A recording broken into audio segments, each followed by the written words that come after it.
Hi friends, ಎಲ್ಲರಿಗೂ ನಮಸ್ಕಾರ. ಉದ್ಯೋಗ ಮಾಹಿತಿ ಯೂಟ್ಯೂಬ್ ಚಾನಲ್ಗೆ ತಮಗೆಲ್ಲರಿಗೆ ಆತ್ಮೀಯ ಸ್ವಾಗತ. ವಿವಿಧ ಬ್ಯಾಂಕ್ಗಳಲ್ಲಿ ಖಾಲಿ ಇರುವ ವಿವಿಧ ರೀತಿಯ ಹುದ್ದೆಗಳ ನೇಮಕಾತಿಗಾಗಿ IBPS ಇಂದ ಅಧಿಸೂಚನೆ ಹೊರಡಿಸಿರುವಂತದ್ದು. ಅಧಿಸೂಚನೆಯ ಸಂಪೂರ್ಣ ಮಾಹಿತಿ ಈ ವಿಡಿಯೋದೊಳಗಿರ್ತದೆ, ಹಾಗಾಗಿ ವಿಡಿಯೋ ಕೊನೆ ತನಕ ನೋಡ್ರಿ. ವಿವಿಧ ರೀತಿಯ ಹುದ್ದೆಗಳು ಖಾಲಿ ಅದಾವ ಅಂತಂದೆ. ಯಾವ್ಯಾವ ಹುದ್ದೆಗಳು ಖಾಲಿ ಅದಾವ ಅಂತ ನೋಡೋದಾದ್ರೆ IT officer, agricultural field officer, Rajyasabha ಅಧಿಕಾರಿ, law officer, HR personal officer, marketing officer, ಹಿಂಗ ವಿವಿಧ ರೀತಿಯ ಹುದ್ದೆಗಳು ಖಾಲಿ ಇರುವಂತದ್ದು. ಈ ಹುದ್ದೆಗಳಿಗೆ IBPS ನ ಅಫೀಸಿಯಲ್ ವೆಬ್ಸೈಟ್ಗೆ ಹೋಗಿ ಆನ್ಲೈನ್ ಮುಖಾಂತರ ಅರ್ಜಿ ಸಲ್ಲಿಸಬೇಕ್ರಿ. ಇಲ್ಲಿ ಅಫೀಸಿಯಲ್ ವೆಬ್ಸೈಟ್ ಕೊಟ್ಟಾರ ನೋಡ್ರಿ. ಓಕೆ ರೀ, ಈ ಅಫೀಸಿಯಲ್ ವೆಬ್ಸೈಟ್ಗೆ ಹೋಗಿ ಆನ್ಲೈನ್ ಮೂಲಕ ಅರ್ಜಿ ಸಲ್ಲಿಸಬೇಕು. ನೆಕ್ಸ್ಟ್ ಪ್ರಮುಖ ದಿನಾಂಕಗಳ ಬಗ್ಗೆ ನೋಡೋದಾದ್ರೆ ಈ ಹುದ್ದೆಗಳಿಗೆ ಅರ್ಜಿ ಸಲ್ಲಿಸಲಾಕ ಪ್ರಾರಂಭ ದಿನಾಂಕ ಜುಲೈ 1, 2025. ಅರ್ಜಿ ಸಲ್ಲಿಸಲಾಕ ಕೊನೆಯ ದಿನಾಂಕ ಜುಲೈ 21, 2025. ಈ ಹುದ್ದೆಗಳಿಗೆ ಪ್ರಿಲಿಮಿನರಿ ಎಕ್ಸಾಮ್, ಮೇನ್ ಎಕ್ಸಾಮ್, ಆಮೇಲೆ ಇಂಟರ್ವ್ಯೂ ಅಂತ ತಗೊಳ್ತಾರೆ. ಓಕೆ, ಇನ್ನು ಪ್ರಿಲಿಮಿನರಿ ಎಕ್ಸಾಮ್ 2025 ಆಗಸ್ಟ್ ತಿಂಗಳಲ್ಲಿ ನಡೆಸಲಾಗುವುದು. ಮೇನ್ ಎಕ್ಸಾಮಿನೇಷನ್ 2025 ನವೆಂಬರ್ ತಿಂಗಳಿನಲ್ಲಿ ನಡೆಸಲಾಗುವುದು. ಇಂಟರ್ವ್ಯೂ 2025 ಡಿಸೆಂಬರ್ ಅಥವಾ 2026 ಜನವರಿ ತಿಂಗಳಲ್ಲಿ ನಡೆಸಲಾಗುವುದು ಅಂತ ಒಂದು ಟೆಂಟೇಟಿವ್ ತಿಂಗಳವನ್ನ ಕೊಟ್ಟಿರುವಂತದ್ದು. ಈ IT ಆಫೀಸರ್ ಹುದ್ದೆಗಳು ಎಷ್ಟು ಖಾಲಿ ಅದಾವ, ಅಗ್ರಿಕಲ್ಚರ್ ಫೀಲ್ಡ್ ಆಫೀಸರ್ ಎಷ್ಟು ಹುದ್ದೆಗಳು ಖಾಲಿ ಅದಾವ ಅಂತ ವೇಕೆನ್ಸಿ ಡೀಟೇಲ್ಸ್ ಬಗ್ಗೆ ನೋಡೋದಾದ್ರೆ ಮೊದಲನೇದಾಗಿ ಅಗ್ರಿಕಲ್ಚರಲ್ ಫೀಲ್ಡ್ ಆಫೀಸರ್ ಸ್ಕೇಲ್ 1 310 ಹುದ್ದೆಗಳು ಖಾಲಿ ಇರುವಂತದ್ರಿ. ಈ ಅಗ್ರಿಕಲ್ಚರಲ್ ಫೀಲ್ಡ್ ಆಫೀಸರ್ 310 ಹುದ್ದೆಗಳು ಖಾಲಿ ಇರುವಂತದ್ದು. ಯಾವ್ಯಾವ ಬ್ಯಾಂಕಿನೊಳಗ ಎಷ್ಟೆಷ್ಟು ಹುದ್ದೆಗಳು ಖಾಲಿ ಅದಾವ, ಆಮೇಲೆ ಯಾವ್ಯಾವ ಕ್ಯಾಟಗರಿಗೆ ಎಷ್ಟೆಷ್ಟು ಹುದ್ದೆಗಳು ಖಾಲಿ ಅದಾವ ಅಂತ ಹುದ್ದೆಗಳ ವರ್ಗೀಕರಣ ಕೊಟ್ಟಾರೆ ನೋಡ್ರಿ. ಬ್ಯಾಂಕ್ ಆಫ್ ಬರೋಡಾದೊಳಗ ಏನು ಹುದ್ದೆ ಖಾಲಿ ಇಲ್ಲ. ಆ ಬ್ಯಾಂಕ್ ಆಫ್ ಇಂಡಿಯಾದೊಳಗೂ ಕೂಡ ಹುದ್ದೆಗಳು ಇಲ್ಲ. ಬ್ಯಾಂಕ್ ಆಫ್ ಮಹಾರಾಷ್ಟ್ರದೊಳಗ 80 ಹುದ್ದೆಗಳು ಖಾಲಿ ಇರುವಂತದ್ದು. ಈ 80 ಹುದ್ದೆಗಳಲ್ಲಿ ನೋಡ್ರಿ SC ಕ್ಯಾಟಗರಿಗೆ 12, ST ಕ್ಯಾಟಗರಿಗೆ 6, OBC ಕ್ಯಾಟಗರಿಗೆ 21, EWS ಕ್ಯಾಟಗರಿಗೆ 8, ಸಾಮಾನ್ಯ ವರ್ಗದ ಅಭ್ಯರ್ಥಿಗಳಿಗೆ 33 ಹುದ್ದೆಗಳು ಮೀಸಲಿರುವಂತದ್ದು. ಈ ರೀತಿ ಯಾವುದು ಬ್ಯಾಂಕಿನೊಳಗೆ ಎಷ್ಟು ಹುದ್ದೆಗಳು ಖಾಲಿ ಅದಾವ, ಆಮೇಲೆ ಆ ಹುದ್ದೆಗಳಲ್ಲಿ ಯಾವ್ಯಾವ ಕ್ಯಾಟಗರಿಗೆ ಎಷ್ಟೆಷ್ಟು ಹುದ್ದೆಗಳ ಮೀಸಲದಾವಂತ ಹುದ್ದೆಗಳ ವರ್ಗೀಕರಣ ಕೂಡ ಕೊಟ್ಟಿರುವಂತದ್ದು. ದಯಮಾಡಿ ವಿಡಿಯೋ ಪಾಸ್ ಮಾಡಿ ನೋಡ್ಬೇಕ್ರಿ. ಓಕೆ ರೀ. ನೆಕ್ಸ್ಟ್ HR ಅಥವಾ ಪರ್ಸನಲ್ ಆಫೀಸರ್ 10 ಹುದ್ದೆಗಳು ಖಾಲಿ ಇರುವಂತದ್ದು. ಇಲ್ಲಿ ಹುದ್ದೆಗಳ ವರ್ಗೀಕರಣ ಕೊಟ್ಟಾರ ಸ್ನೇಹಿತರೆ, ದಯಮಾಡಿ ವಿಡಿಯೋ ಪಾಸ್ ಮಾಡಿ ನೋಡ್ಬೇಕ್ರಿ. ನೆಕ್ಸ್ಟ್ IT ಆಫೀಸರ್ ಸ್ಕೇಲ್ 1 203 ಹುದ್ದೆಗಳು ಖಾಲಿ ಇರುವಂತದ್ದು. ನೆಕ್ಸ್ಟ್ ಲಾ ಆಫೀಸರ್ ಸ್ಕೇಲ್ 1 56 ಹುದ್ದೆಗಳು ಖಾಲಿ ಇರುವಂತದ್ದು. ನೆಕ್ಸ್ಟ್ ಮಾರ್ಕೆಟಿಂಗ್ ಆಫೀಸರ್ ಸ್ಕೇಲ್ 1 350 ಹುದ್ದೆಗಳು ಖಾಲಿ ಇರುವಂತದ್ದು. ನೆಕ್ಸ್ಟ್ ರಾಜ್ಯಸಭಾ ಅಧಿಕಾರಿ 78 ಹುದ್ದೆಗಳು ಖಾಲಿ ಇರುವಂತದ್ದು. ಒಟ್ಟಾರೆಯಾಗಿ ಭಾರತದಾದ್ಯಂತ 1007 ಹುದ್ದೆಗಳು ಖಾಲಿ ಇರುವಂತದ್ದು. ಅಂದ್ರೆ 1000+ ಹುದ್ದೆಗಳು ಖಾಲಿ ಇರುವಂತದ್ದು. ಈಗಾಗಲೇ ಯಾವ್ಯಾವ ಬ್ಯಾಂಕಿನಲ್ಲಿ ಎಷ್ಟೆಷ್ಟು ಹುದ್ದೆಗಳು ಖಾಲಿ ಅದಾವಂತ ಮಾಹಿತಿ ತಿಳಿಸ್ಕೊಟ್ಟಿನ್ರಿ. ಆದ್ರೂ ಯಾವ್ಯಾವ ಬ್ಯಾಂಕ್ ಪಾರ್ಟಿಸಿಪೇಟಿಂಗ್ ಬ್ಯಾಂಕ್ ಅದಾವಂತ ಇಲ್ಲಿ ಕೊಟ್ಟಿರುವಂತದ್ರಿ.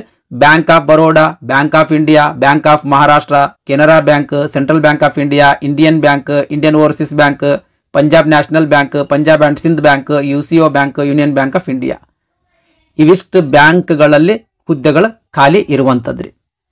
ನೆಕ್ಸ್ಟ್ ಈ ಸ್ಪೆಷಲಿಸ್ಟ್ ಆಫೀಸರ್ಸ್ ಹುದ್ದೆಗಳಿಗೆ ಪೇಮೆಂಟ್ ಎಷ್ಟಿರ್ತದ, ಅಂದ್ರೆ ವೇತನ ಶ್ರೇಣಿ ಎಷ್ಟಿರ್ತದ ಅಂತ ಅನ್ನೋದ್ರ ಬಗ್ಗೆ ನೋಡೋದಾದ್ರೆ ಪ್ರತಿ ತಿಂಗಳಿಗೆ 48,480 ರೂಪಾಯಿ ಬೇಸಿಕ್ ಪೇಮೆಂಟ್ ಇರುವಂತದ್ರಿ. ಇದ್ರ ಮೇಲೆ ಇನ್ ಅಡಿಷನ್ ಆಗಿ ಅಲವೆನ್ಸಸ್ಗಳು ಕೂಡ ನೀಡಲಾಗ್ತದ. ಅಲವೆನ್ಸಸ್ ಎಲ್ಲ ಸೇರಿದ್ರೆ ಒಂದು 60,000 ರೂಪಾಯಿ ತನಕ ಪೇಮೆಂಟ್ ನಿಮ್ ಕೈಗೆ ಸಿಗಬಹುದು. ನೆಕ್ಸ್ಟ್ ವಯೋಮಿತಿ ಬಗ್ಗೆ ನೋಡೋದಾದ್ರೆ ಈ ಹುದ್ದೆಗಳಿಗೆ ಅರ್ಜಿ ಸಲ್ಲಿಸಬೇಕಾಗಿತ್ತು ಅಂದ್ರೆ ಕನಿಷ್ಠ 20 ವರ್ಷ ವಯಸ್ಸಾಗಿರ್ಬೇಕು, ಗರಿಷ್ಠ 30 ವರ್ಷ ಮೀರಿರಬಾರ್ದು. ಈ ಗರಿಷ್ಠ ವಯೋಮಿತಿಯ ಮೇಲೆ ಇನ್ ಅಡಿಷನ್ ಆಗಿ ಏಜ್ ರಿಲ್ಯಾಕ್ಸೇಷನ್ ಕೂಡ ನೀಡಲಾಗ್ತದ.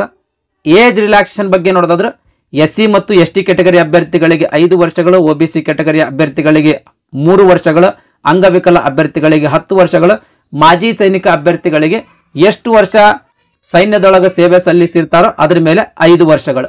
ಈ ರೀತಿ ಗರಿಷ್ಠ ವಯೋಮಿತಿಯ ಮೇಲೆ ಇನ್ ಅಡಿಷನ್ ಆಗಿ ಏಜ್ ರಿಲ್ಯಾಕ್ಸೇಷನ್ ಕೂಡ ನೀಡಲಾಗ್ತದೆ. ನೆಕ್ಸ್ಟ್ ಎಜುಕೇಶನ್ ಕ್ವಾಲಿಫಿಕೇಶನ್ ಬಗ್ಗೆ ನೋಡೋದಾದ್ರೆ IT ಆಫೀಸರ್ ಸ್ಕೇಲ್ 1 ಈ ಹುದ್ದೆಗಳಿಗೆ ಅರ್ಜಿ ಸಲ್ಲಿಸಬೇಕಾಗಿತ್ತು ಅಂತಂದ್ರೆ ಕಂಪ್ಯೂಟರ್ ಸೈನ್ಸ್ ಆಗಿರಬಹುದು, ಕಂಪ್ಯೂಟರ್ ಅಪ್ಲಿಕೇಶನ್ಸ್ ಆಗಿರಬಹುದು, ಇನ್ಫಾರ್ಮೇಷನ್ ಟೆಕ್ನಾಲಜಿ ಆಗಿರಬಹುದು, ಎಲೆಕ್ಟ್ರಾನಿಕ್ಸ್ ಆಗಿರಬಹುದು, ಅಥವಾ ಎಲೆಕ್ಟ್ರಾನಿಕ್ಸ್ ಅಂಡ್ ಟೆಲಿಕಮ್ಯುನಿಕೇಶನ್ಸ್ ಆಗಿರಬಹುದು, ಅಥವಾ ಎಲೆಕ್ಟ್ರಾನಿಕ್ಸ್ ಅಂಡ್ ಕಮ್ಯುನಿಕೇಶನ್ ಆಗಿರಬಹುದು, ಅಥವಾ ಎಲೆಕ್ಟ್ರಾನಿಕ್ಸ್ ಅಂಡ್ ಇನ್ಸ್ಟ್ರುಮೆಂಟೇಷನ್ ಆಗಿರಬಹುದು. ಇವಿಷ್ಟು ಎಂಜಿನಿಯರಿಂಗ್ ಸ್ಟ್ರೀಮ್ಗಳಲ್ಲಿ ಯಾವುದಾದ್ರೂ ಒಂದು ಎಂಜಿನಿಯರಿಂಗ್ ಸ್ಟ್ರೀಮಿನಲ್ಲಿ BE ಅಥವಾ BTech ಮುಗಿಸಿದ್ರಿ ಅಂತಂದ್ರೆ ಈ ಹುದ್ದೆಗಳಿಗೆ ಅರ್ಜಿ ಸಲ್ಲಿಸಬಹುದು. ಇನ್ ಕೇಸ್ BE ಅಥವಾ BTech ಪಾಸ್ ಮಾಡಿರಲಿಲ್ಲ ಅಂತಂದ್ರೆ ಇವೇ ಎಂಜಿನಿಯರಿಂಗ್ ಸ್ಟ್ರೀಮಿನಲ್ಲಿ ಪೋಸ್ಟ್ ಗ್ರಾಜುಯೇಷನ್ ಡಿಗ್ರಿ ಪಾಸ್ ಮಾಡಿದ್ರು ಕೂಡ ನೀವು ಅರ್ಜಿ ಸಲ್ಲಿಸಬಹುದು. ಅಂದ್ರೆ ME ಅಥವಾ MTech ಪಾಸ್ ಮಾಡಿದ್ರು ಕೂಡ ಅರ್ಜಿ ಸಲ್ಲಿಸಬಹುದು. Next agricultural field officer, agriculture ಆಗಿರಬಹುದು, ಹಾರ್ಟಿಕಲ್ಚರ್ ಆಗಿರಬಹುದು, ಅಥವಾ ಅನಿಮಲ್ ಹಸ್ಬೆಂಡರಿ ಆಗಿರಬಹುದು, ಅಥವಾ ವೆಟರ್ನರಿ ಸೈನ್ಸ್ ಆಗಿರಬಹುದು, ಅಥವಾ ಡೈರಿ ಸೈನ್ಸ್ ಆಗಿರಬಹುದು, ಅಥವಾ ಫಿಶರಿ ಸೈನ್ಸ್ ಆಗಿರಬಹುದು, ಅಥವಾ ಫಿಸಿಕಲ್ಚರ್ ಆಗಿರಬಹುದು, ಅಥವಾ ಅಗ್ರಿ ಮಾರ್ಕೆಟಿಂಗ್ ಅಂಡ್ ಕೋಆಪರೇಷನ್ ಆಗಿರಬಹುದು, ಅಥವಾ ಕೋಆಪರೇಷನ್ ಅಂಡ್ ಬ್ಯಾಂಕಿಂಗ್ ಆಗಿರಬಹುದು, ಅಥವಾ ಅಗ್ರೋ ಫಾರೆಸ್ಟ್ರಿ ಆಗಿರಬಹುದು, ಅಥವಾ ಫಾರೆಸ್ಟ್ರಿ ಆಗಿರಬಹುದು, ಅಥವಾ ಅಗ್ರಿಕಲ್ಚರಲ್ ಬಯೋಟೆಕ್ನಾಲಜಿ ಆಗಿರಬಹುದು, ಅಥವಾ ಬಿಟೆಕ್ ಬಯೋಟೆಕ್ನಾಲಜಿ ಆಗಿರಬಹುದು, ಫುಡ್ ಸೈನ್ಸ್ ಆಗಿರಬಹುದು, ಅಗ್ರಿಕಲ್ಚರ್ ಬಿಸ್ನೆಸ್ ಮ್ಯಾನೇಜ್ಮೆಂಟ್ ಆಗಿರಬಹುದು, ಫುಡ್ ಟೆಕ್ನಾಲಜಿ ಆಗಿರಬಹುದು, ಡೈರಿ ಟೆಕ್ನಾಲಜಿ ಆಗಿರಬಹುದು, ಅಗ್ರಿಕಲ್ಚರಲ್ ಎಂಜಿನಿಯರಿಂಗ್ ಆಗಿರಬಹುದು, ಸೆರಿಕಲ್ಚರಲ್ ಆಗಿರಬಹುದು, ಫಿಶರೀಸ್ ಎಂಜಿನಿಯರಿಂಗ್ ಆಗಿರಬಹುದು. ಇವಿಷ್ಟು ವಿಷಯಗಳಲ್ಲಿ ಇಲ್ಲಿ ತನಕ ಏನು ಹೇಳಿನಲ್ರಿ, ಇವಿಷ್ಟು ವಿಷಯಗಳಲ್ಲಿ ಯಾವುದಾದ್ರೂ ಒಂದು ವಿಷಯದೊಳಗ 4 ವರ್ಷದ ಪದವಿಯನ್ನು ಪಾಸ್ ಮಾಡಿರ್ಬೇಕು. ನೆಕ್ಸ್ಟ್ ರಾಜ್ಯಸಭಾ ಅಧಿಕಾರಿ ಸ್ಕೇಲ್ 1, ಹಿಂದಿ ವಿಷಯದೊಳಗ ಪೋಸ್ಟ್ ಗ್ರಾಜ್ಯುಯೇಷನ್ ಪಾಸ್ ಮಾಡಿ ಗ್ರಾಜ್ಯುಯೇಷನ್ದೊಳಗೆ ಇಂಗ್ಲಿಷ್ ಒಂದು ಸಬ್ಜೆಕ್ಟ್ ಆಗಿ ಓದಿರ್ಬೇಕು. ಈ ಎಜುಕೇಷನ್ ಕ್ವಾಲಿಫಿಕೇಶನ್ ನಿಮ್ದು ಮುಗಿದಿರಲಿಲ್ಲ ಅಂತಂದ್ರೆ ಸಂಸ್ಕೃತ ವಿಷಯದೊಳಗೆ ಪೋಸ್ಟ್ ಗ್ರಾಜ್ಯುಯೇಷನ್ ಪಾಸ್ ಮಾಡಿ ಇಂಗ್ಲಿಷ್ ಮತ್ತು ಹಿಂದಿಯನ್ನ ಡಿಗ್ರಿ ಒಳಗೆ ಓದಿರ್ಬೇಕು. ಹಿಂದಿ ಮತ್ತು ಇಂಗ್ಲಿಷ್ ವಿಷಯಗಳನ್ನು ಡಿಗ್ರಿ ಒಳಗೆ ಓದಿದ್ರಿ ಅಂತಂದ್ರೆ ಈ ರಾಜ್ಯಸಭಾ ಅಧಿಕಾರಿ ಸ್ಕೇಲ್ 1 ಹುದ್ದೆಗೆ ಅರ್ಜಿ ಸಲ್ಲಿಸಬಹುದು. ನೆಕ್ಸ್ಟ್ ಲಾ ಆಫೀಸರ್ ಸ್ಕೇಲ್ 1, LLB ಪಾಸ್ ಮಾಡಿರ್ಬೇಕು. ಅದರ ಜೊತೆಗೆ ಬಾರ್ ಕೌನ್ಸಿಲ್ದೊಳಗೆ ಅಡ್ವೊಕೇಟ್ ಆಗಿ ಎನ್ರೋಲ್ ಮಾಡಿಸಿರ್ಬೇಕು ಸ್ನೇಹಿತರೆ. ನೆಕ್ಸ್ಟ್ HR ಅಥವಾ ಪರ್ಸನಲ್ ಆಫೀಸರ್ ಸ್ಕೇಲ್ 1, ಯಾವುದಾದ್ರೂ ಒಂದು ಪದವಿ ಪಾಸ್ ಮಾಡಿರ್ಬೇಕು.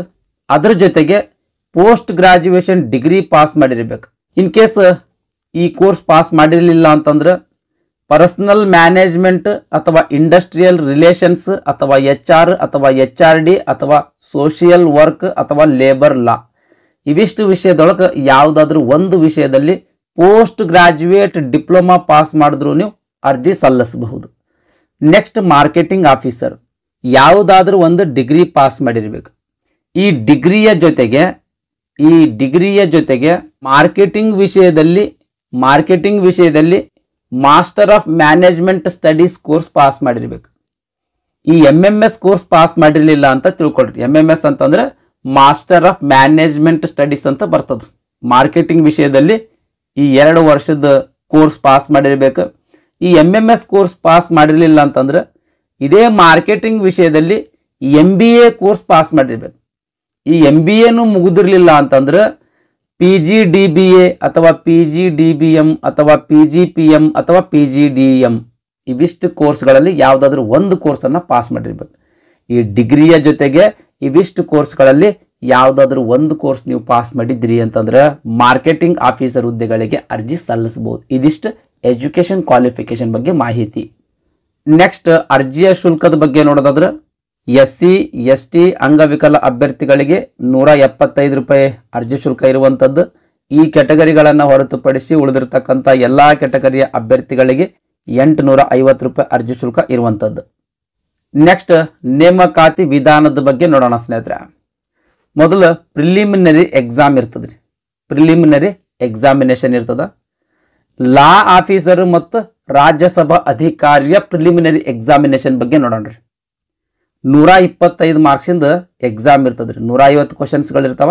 125 ಮಾರ್ಕ್ಸಿಂದ ಎಕ್ಸಾಮ್ ಇರುವಂಥದ್ದು. 2 ತಾಸು ಸಮಯಾವಕಾಶ ಇರ್ತದೆ. ಇಂಗ್ಲಿಷ್ ಲ್ಯಾಂಗ್ವೇಜಿಗೆ ಸಂಬಂಧಿಸಿದಂಗೆ 50 ಕ್ವಶನ್ಸ್ಗಳು ಬರ್ತಾವ. 25 ಅಂಕಗಳು ಇರುವಂಥದ್ದು. ಅಂದ್ರೆ ಈ ಇಂಗ್ಲಿಷ್ ಲ್ಯಾಂಗ್ವೇಜಿಗೆ ಪ್ರತಿ ಪ್ರಶ್ನೆಗೆ ಅರ್ಧ ಮಾರ್ಕ್ಸ್ ಇರ್ತದ್ರಿ. ಅರ್ಧ ಮಾರ್ಕ್ಸ್ ಅಂದ್ರೆ 25 ಮಾರ್ಕ್ಸ್.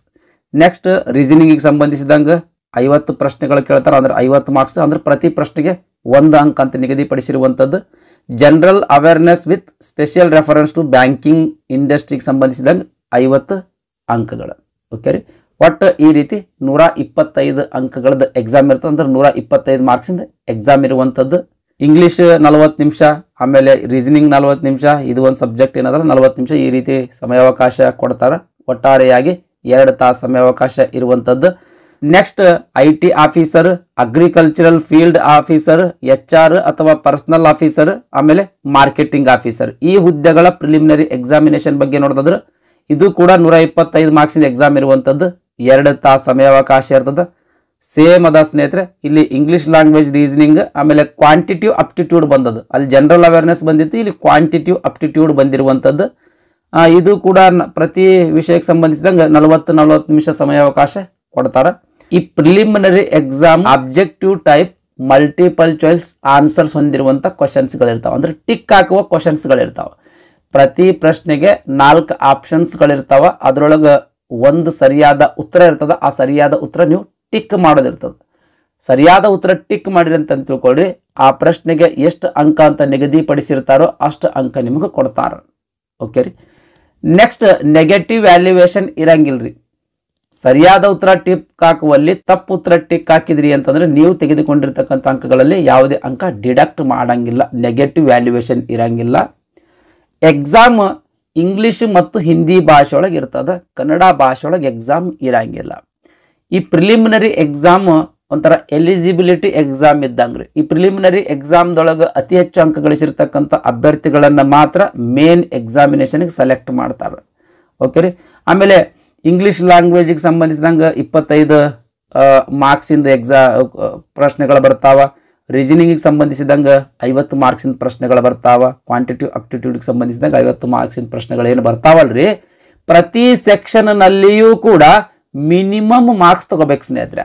ಮಿನಿಮಮ್ ಮಾರ್ಕ್ಸ್ ಅಂದ್ರೆ ಎಷ್ಟು ಮಾರ್ಕ್ಸ್ ತಗೋಬೇಕು ಅದು IBPS ನವರು ಡಿಸೈಡ್ ಮಾಡ್ತಾರೆ.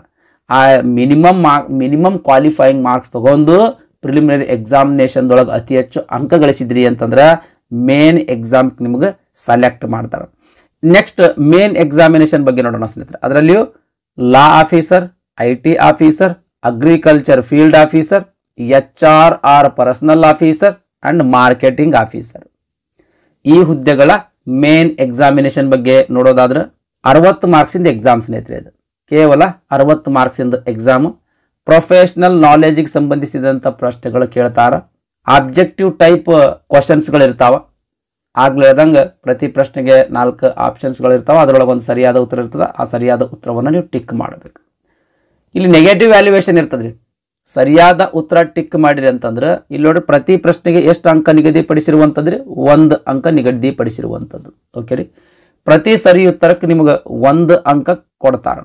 ಇನ್ ಕೇಸ್ ನೀವು 10 ಸರಿ ಉತ್ತರ ಹಾಕಿದ್ರಿ ಅಂತ ತಿಳ್ಕೊಂಡು ಟಿಕ್ ಮಾಡಿರಿ ಅಂತ ತಿಳ್ಕೊಂಡ್ರೆ 10 ಮಾರ್ಕ್ಸ್ ಕೊಡ್ತಾರೆ. ಸರಿ ಉತ್ತರ ಟಿಕ್ ಮಾಡುವಲ್ಲಿ ತಪ್ಪು ಉತ್ತರ ಟಿಕ್ ಮಾಡಿರಿ ಅಂತ ತಿಳ್ಕೊಂಡ್ರೆ ಪ್ರತಿ ತಪ್ಪು ಉತ್ತರಕ್ಕೆ 0.25 ಮಾರ್ಕ್ಸ್ ಡಿಡಕ್ಟ್ ಮಾಡ್ತಾರೆ. ಇನ್ ಕೇಸ್ ನೀವು 8 ಆನ್ಸರ್ಗಳ ತಪ್ಪು ಟಿಕ್ ಮಾಡಿರಿ ಅಂತ ತಿಳ್ಕೊಂಡ್ರೆ 2 ಮಾರ್ಕ್ಸ್ ಡಿಡಕ್ಟ್ ಮಾಡ್ತಾರೆ. ಅಂದ್ರೆ ನೀವು ತೆಗೆದುಕೊಂಡಿರ್ತಕ್ಕಂಥ ಅಂಕಗಳಲ್ಲಿ ಡಿಡಕ್ಟ್ ಮಾಡ್ತಾರೆ. ನೋಡ್ರಿ ಆಗಲೇ 10 ಕರೆಕ್ಟ್ ಹಾಕಿದ್ರಿ, 8 ತಪ್ಪು ಹಾಕಿರಿ ಅಂತಂದ್ರೆ 10 ಮಾರ್ಕ್ಸ್ನಿಗೆ 2 ಮಾರ್ಕ್ಸ್ ಡಿಡಕ್ಟ್ ಮಾಡ್ತಾರೆ, 8 ಮಾರ್ಕ್ಸ್. ಈ ರೀತಿ ನೆಗೆಟಿವ್ ವ್ಯಾಲ್ಯೂಯೇಷನ್ ಇರುವಂಥದ್ದು. ನೆಕ್ಸ್ಟ್ ರಾಜ್ಯಸಭಾ ಅಧಿಕಾರಿಗೆ ಸಂಬಂಧಿಸಿದಂಥ ಮೇನ್ ಎಕ್ಸಾಮಿನೇಷನ್ ಬಗ್ಗೆ ನೋಡೋದಾದ್ರೆ ಪ್ರೊಫೆಷನಲ್ ನಾಲೆಜ್ ಆಬ್ಜೆಕ್ಟಿವ್ ಆಮೇಲೆ ಡಿಸ್ಕ್ರಿಪ್ಟಿವ್ ಇರ್ತದ್ರಿ. ಇಲ್ಲಿ ಆಬ್ಜೆಕ್ಟಿವ್ ಅಂತಂದ್ರೆ ಟಿಕ್ ಹಾಕುವಂಥ ಪ್ರಶ್ನೆಗಳು, ಡಿಸ್ಕ್ರಿಪ್ಟಿವ್ ಅಂತಂದ್ರೆ ವಿವರಣೆ ಬರೆಯುವಂಥದ್ದು ಪ್ರಶ್ನೆಗಳು. ಅಂದ್ರೆ ಪ್ರೊಫೆಷನಲ್ ನಾಲೆಜಿಗೆ ಸಂಬಂಧಿಸಿದಂಥ ವಿವರಣೆ ಬರೆಯುವಂಥ ಪ್ರಶ್ನೆಗಳು ಕೂಡ ಈ ಎಕ್ಸಾಮ್ದೊಳಗೆ ಕೇಳ್ತಾರೆ. ಯಾವ್ದ್ರಿ? ರಾಜ್ಯಸಭಾ ಅಧಿಕಾರಿಯ ಮೇನ್ ಎಕ್ಸಾಮಿನೇಷನ್ದೊಳಗೂ ಕೇಳ್ತಾರೆ. ಈ ಆಬ್ಜೆಕ್ಟಿವ್ ಅಂದ್ರೆ ಟಿಕ್ ಹಾಕುವಂಥ ಪ್ರಶ್ನೆಗಳು 45 ಪ್ರಶ್ನೆಗಳು ಕೇಳಿದ್ರೆ ಬರೆಯುವಂಥವು ಅಂದ್ರೆ ವಿವರಣೆ ಬರೆಯುವಂಥವು 2 ಪ್ರಶ್ನೆಗಳು ಕೇಳ್ತಾರ. ಎರಡೂ ಸೇರಿ 60 ಅಂಕದ ಎಕ್ಸಾಮ್ ಸ್ನೇಹಿತರೆ.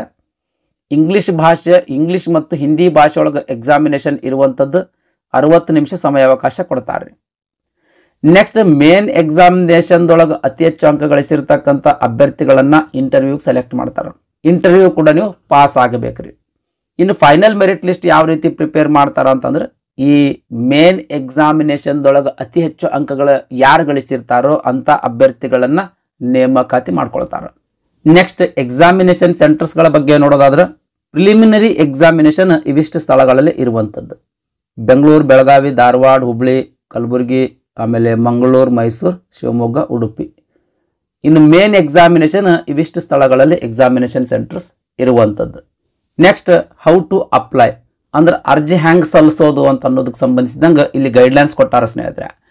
ನೋಟಿಫಿಕೇಶನ್ ಲಿಂಕ್ ಈ ವಿಡಿಯೋದ ಡಿಸ್ಕ್ರಿಪ್ಷನ್ ಬಾಕ್ಸ್ನ ಕೊಟ್ಟಿರ್ತೀನಿ. ಆ ಲಿಂಕ್ ಮೇಲೆ ಕ್ಲಿಕ್ ಮಾಡೋದ್ರ ಮೂಲಕ ಈ ಗೈಡ್ಲೈನ್ಸ್ ಅನ್ನು ಒಮ್ಮೆ ಕಂಪ್ಲೀಟ್ ಆಗಿ ಓದಿ ತದನಂತರ ಅರ್ಜಿ ಸಲ್ಲಿಸಿರಿ. ಇದಿಷ್ಟು ವಿವಿಧ ಬ್ಯಾಂಕ್ಗಳಲ್ಲಿ ಖಾಲಿ ಇರುವ ಸ್ಪೆಷಲಿಸ್ಟ್ ಆಫೀಸರ್ ಹುದ್ದೆಗಳ ನೇಮಕಾತಿಗಾಗಿ IBPS ನಿಂದ ಹೊರಡಿಸಿರುವಂತಹ ಅಧಿಸೂಚನೆಯ ಸಂಪೂರ್ಣ ಮಾಹಿತಿಯಾಗಿತ್ತು. ಈ ವಿಡಿಯೋ ನಿಮ್ಗೆ ಇಷ್ಟ ಆಗಿತ್ತು ಅಂದ್ರೆ ದಯಮಾಡಿ ಲೈಕ್ ಬಟನ್ ಮೇಲೆ ಪ್ರೆಸ್ ಮಾಡಿರಿ. ಅದೇ ರೀತಿ ನಿಮ್ಮ ಫ್ರೆಂಡ್ಸರಿಗೂ ಶೇರ್ ಮಾಡ್ರಿ ಅಂತ ವಿನಂತಿಸಿಕೊಳ್ತಾ ಇವತ್ತಿನ ವಿಡಿಯೋ ಮುಗಿಸ್ತಾ ಇದ್ದೀನಿ. ಧನ್ಯವಾದಗಳು.